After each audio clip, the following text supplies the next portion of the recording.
Welcome to Our Girl Relationships. On this channel, we talk about problems people face in their day-to-day lives. Let's start with a video. My mother-in-law and I are not really the best of friends. That is me being subtle. She doesn't like me and has never liked me, no matter how hard I try. My husband's siblings say that she doesn't like me because I took her son away from her. That is so crazy. Aren't sons supposed to grow up and have their own families? Anyways, her husband left her many years ago, not sure how long, but it was really a long time ago. My husband was her first and only son. So she pampered him greatly and had this special love for him. When I came into the picture, she didn't like it, which is why she mistreated me. At the beginning of the relationship with my husband, the most annoying part was at the beginning of my relationship with my husband. We met, and she pretended to like me. She did that whenever my husband was around, but I got everything thrown at me whenever he was not there. Since we got married, she stopped trying to be nice to me before my husband. Many times he confronted her and told her that he was married to me, so she had to face it and treat me right because I was his wife, the love of his life. Whenever we had that conversation, he always had a fight with his mom, so I tried not to complain as much as possible, just so I could keep the peace in the family. It's my birthday today, and my mother-in-law said that she has something special planned for me. I'm wondering if she finally wants to poison me so I can just leave her son alone. I'm just kidding, but I'm curious to know what she wants to do, and I hope it turns out well. I'm honestly tired of feeling awkward around her or being the outcast when she's around just because I married her son. Her children are the friendliest and most considerate people I've ever met, so it's surprising how she's like that as their mother. They usually told her not to and tried to make me feel better when she did something to me. My mother-in-law texted me the address to a restaurant, and I got really excited. Maybe everything is going to turn out well in the end after all, and after so many years of tolerating and being nice to her even though she was annoying. I wasn't planning on celebrating this year, so I didn't really buy any new dress or anything special. I found something nice in my wardrobe and paired it with nice accessories and shoes. My husband and I started getting ready to go. He is as surprised as I am, but we hope to have a wonderful time. I'm super excited for the evening. Let's see how it goes. I wonder who else she invited and how she came up with a plan. I also suspect my sister-in-laws put her up to it. I wouldn't be surprised if they did because they are the sweetest people ever and so different from their mom. I hope today's event is good. Fingers crossed. We got there roughly 20 minutes earlier and did a quick scan of the restaurant and found my mother-in-law. But something was off. I knew only very few people there, and the table was almost complete. I brushed it off, saying maybe she had her own guests, and the people I knew, like sister-in-law and buddies, were still on their way because we were earlier. Still, something didn't feel right, but I decided to give her the benefit of the doubt. As we approached the table, no one seemed to celebrate with me. My mother-in-law introduced my husband to the rest of the people at the table. She slightly acknowledged me by saying that's his wife, and that was it. I texted my sister-in-law to find out if they were on their way, but they did not know what I was talking about.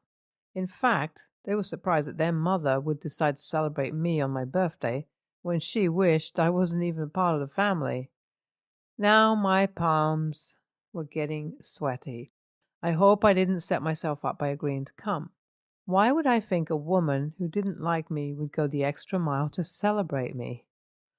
I think my husband could feel me getting tense because he held my hands and squeezed them under the table. That was his way of reassuring me that he was with me and we would be okay. The dinner felt really long, like it wasn't going to end. No one I knew came, and they were not invited either. No one even knew me at the table.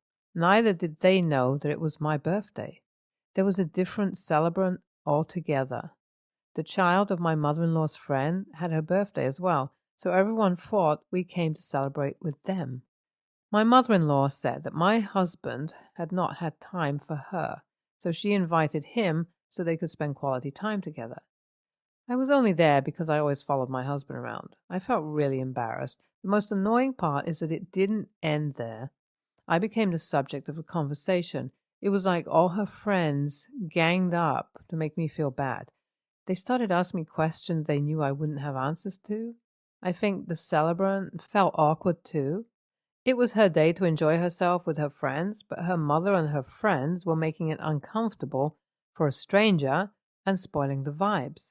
My husband and I excused ourselves and asked mother-in-law to come as well. She acted like she didn't do anything and asked me if I was enjoying the party and if it suited my taste. I was going to reply, but my husband did before the crowds formed. He asked her why she invited us to someone else's party with people we didn't know.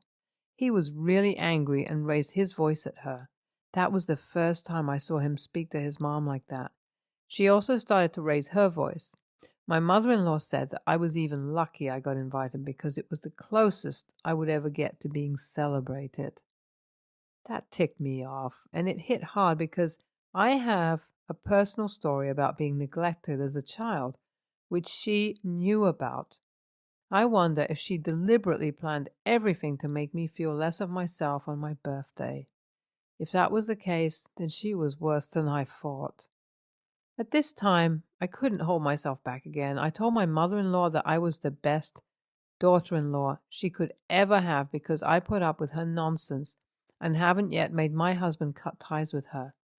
I told her that she could have married her son if she didn't like me that much, since no one could have stolen him from her. I told her many things that shocked both her and me as I spoke. I was so mad that I had no filter, and I didn't hold back on anything. I told her, and to anyone who cared to listen, what an awful person she had been to me since the first time we met. I was usually quiet when she did whatever she wanted to do, so this time I could tell that she wasn't expecting anything different. Now her friends and other guests at the birthday could hear everything I said to her.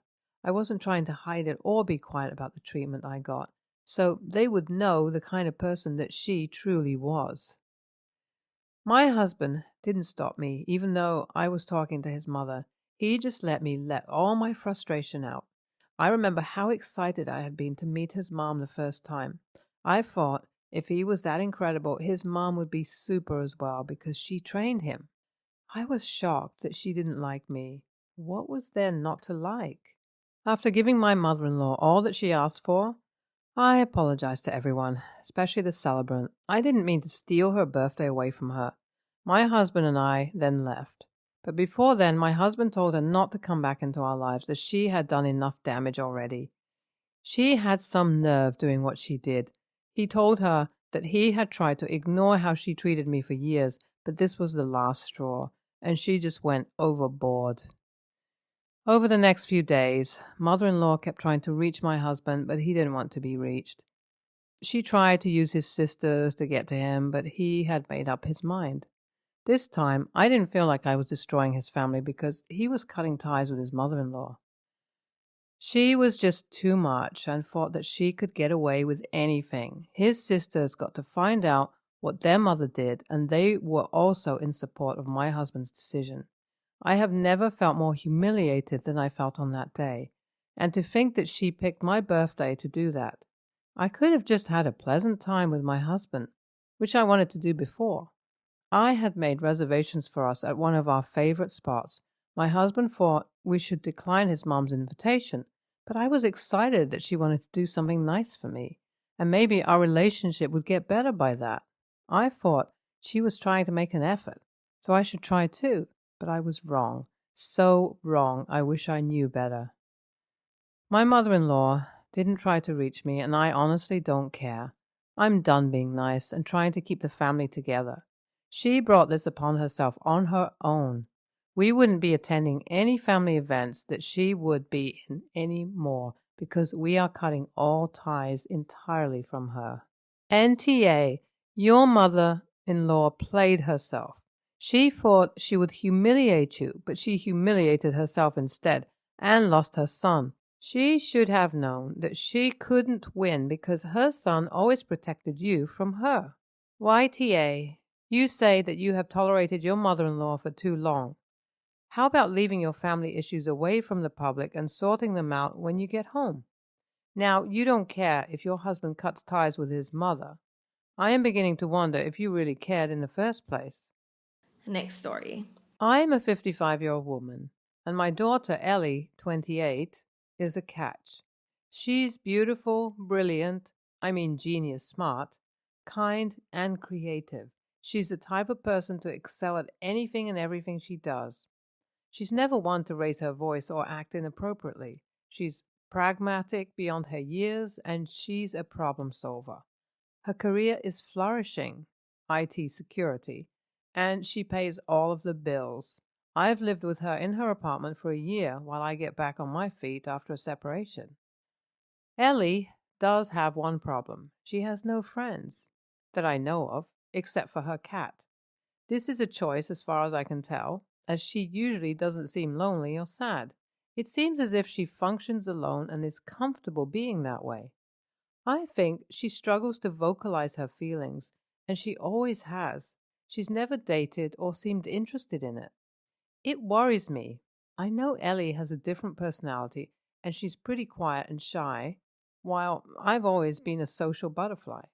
But I see her at family functions and parties. She looks uncomfortable and tends to keep to herself.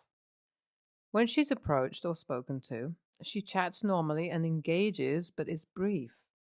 Ellie never complains about it and seems to have a nice time if asked about it later.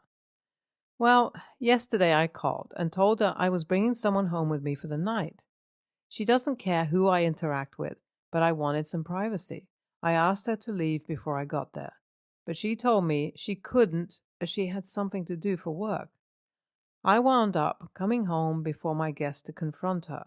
She was in her room listening to loud music and working on her computer.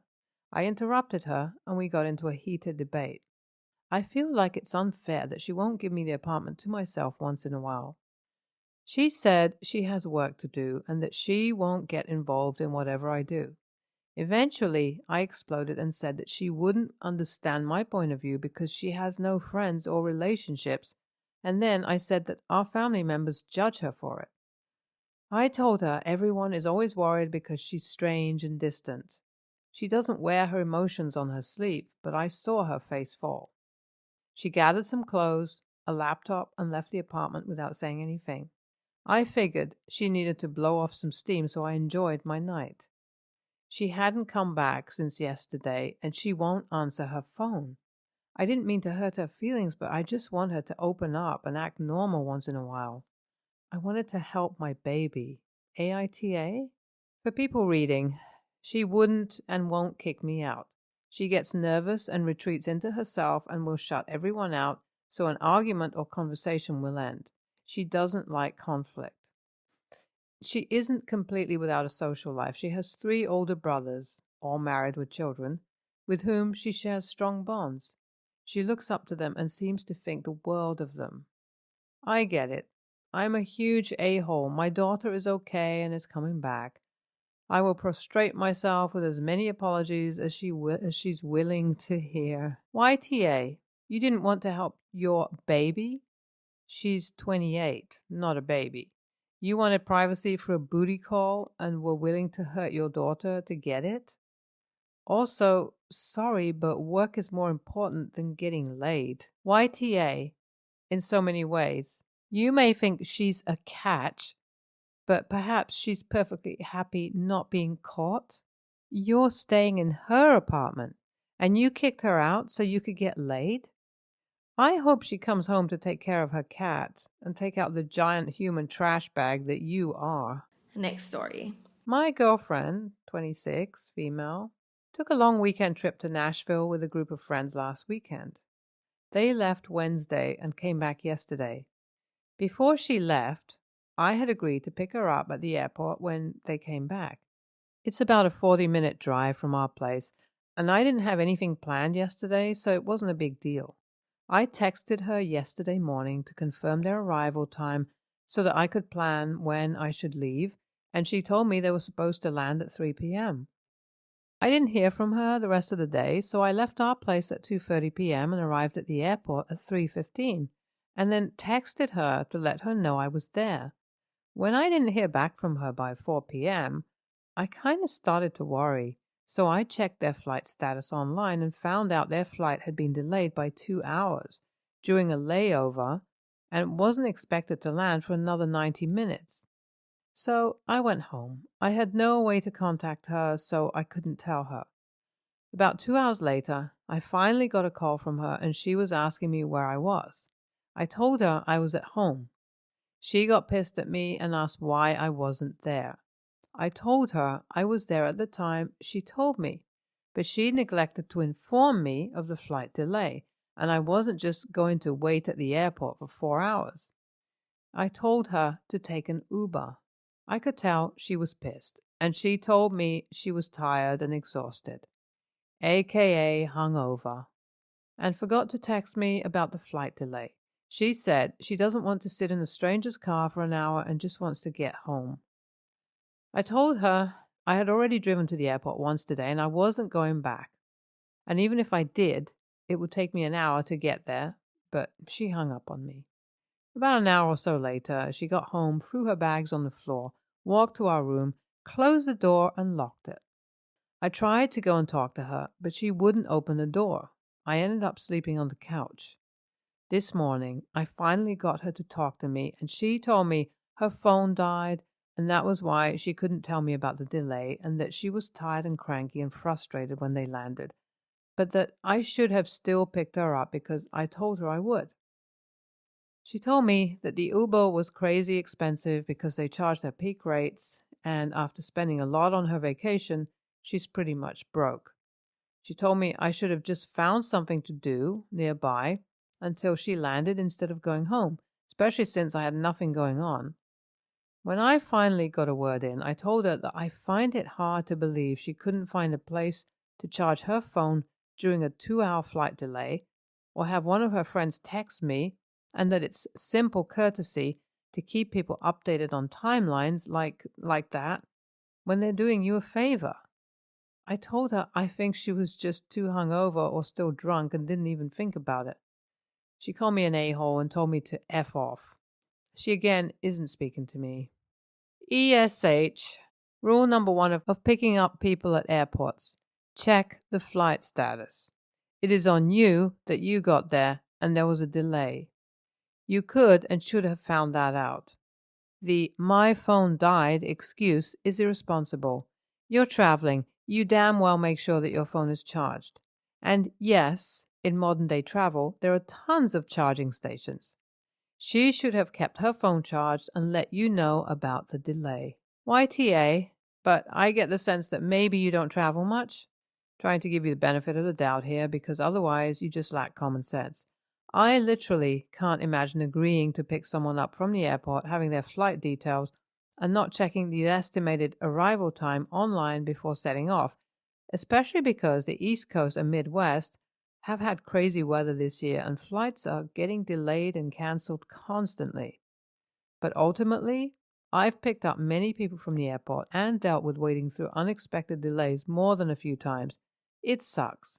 But it sucks even more to finally escape travel hell, expecting to see a loved one, friendly face waiting for you, and hearing, "Just take an Uber. I can't be bothered," instead.